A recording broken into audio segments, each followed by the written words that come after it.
이혼 사건에서는 감정적으로는 끝까지 다투고 싶을 수 있지만 사건이 길어질수록 시간과 비용이 늘어날 수 있고 자녀가 있는 경우에는 갈등이 가족 전체에 더 오래 남을 수 있습니다. 재산 분할은 언제 받을 것인지, 어떤 방식으로 받을 것인지, 상대방이 지급하지 않을 경우 어떻게 할 것인지가 함께 정리되어야 합니다.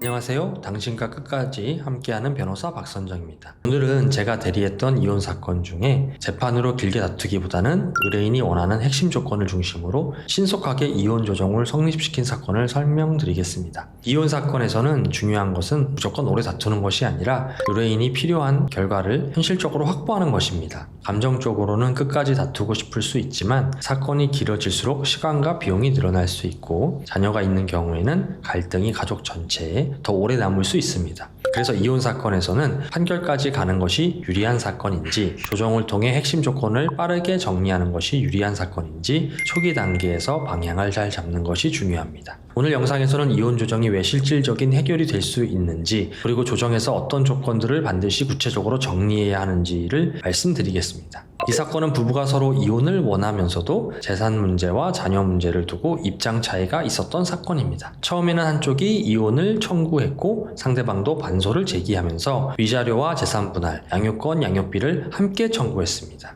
이렇게 본소와 반소가 함께 진행되면 서로 혼인 파탄이 책임을 주장하고 재산 형성 과정과 기여도를 다투고 자녀 양육 문제까지 정리해야 하기 때문에 사건이 길어질 가능성이 큽니다. 하지만 의뢰인이 원했던 것은 불필요하게 분쟁을 오래 끄는 것이 아니었습니다. 핵심은 이혼을 빠르게 확정하고 받아야 할 재산 분할을 안전하게 확보하며 자녀의 양육과 면접 교섭을 현실적으로 정리하는 것이었습니다. 그래서 저는 처음부터 조정에서 반드시 확보해야 할 조건을 중심으로 사건을 정리했습니다. 이혼 조정의 장점은 판결보다 유연하게 조건을 설계할 수 있다는 점입니다. 판결은 법원이 결론을 정해주는 방식입니다. 하지만 조정은 당사자들이 합의할 수 있다면 지급 시기, 분할 지급 방식, 퇴거 시점, 양육비 지급일, 면접 교섭 방식까지 구체적으로 정할 수 있습니다. 이 사건에서도 재산 분할금을 한 번에 지급하는 것이 아니라 일정 기간 안에 나누어 지급하는 방식으로 정리했습니다.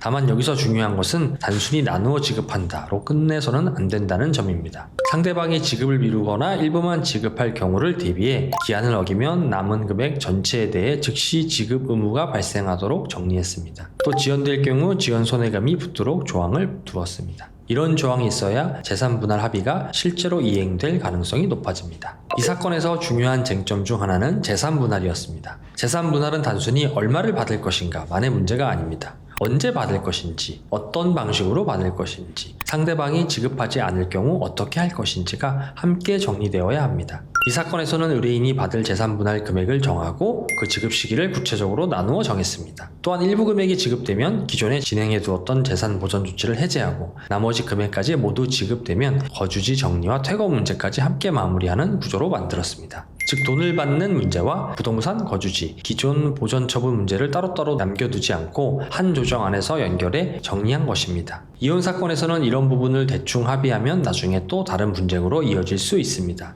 그래서 조정 조항은 최대한 구체적이어야 합니다. 이 사건에서는 미성년 자녀가 있었기 때문에 친권자와 양육자, 양육비, 면접 교섭도 함께 정리해야 했습니다. 조정에서는 자녀를 누가 주로 양육할 것인지, 비양육자가 매달 얼마의 양육비를 언제 지급할 것인지, 면접 교섭은 어떤 방식으로 할 것인지를 정했습니다. 특히 면접 교섭은 단순히 자유롭게 한다라고 정하면 나중에 갈등이 생길 가능성이 높습니다. 그래서 이 사건에서는 정기적인 면접 교섭 일정, 명절과 방학 기간의 면접 교섭, 자녀를 데려가고 데려다 주는 방식, 일정을 변경할 때 사전에 협의해야 할 시점까지 구체적으로 정했습니다. 다만 자녀 사건에서 가장 중요한 것은 부모의 편의가 아니라 자녀의 복리입니다. 그래서 면접 교섭을 정하면서도 자녀의 의사와 일정, 건강 상태를 고려해 필요하면 조정할 수 있도록 했습니다. 이렇게 해두어야 조정 이후에 현실적으로 작동할 수 있습니다. 이 사건에서 또 하나 중요했던 부분은 연금과 향후 추가 청구 문제였습니다. 이혼 후에는 국민연금이나 직역연금의 분할연금 문제가 나중에 다시 분쟁이 되는 경우가 있습니다. 그래서 이 사건에서는 서로 상대방의 연금에 대한 분할 청구권을 포기하고 각자의 연금은 각자가 수급하는 것으로 정리했습니다. 또한 조정 이후 위자료, 재산 분할, 과거 양육비, 손해배상, 부당이득 등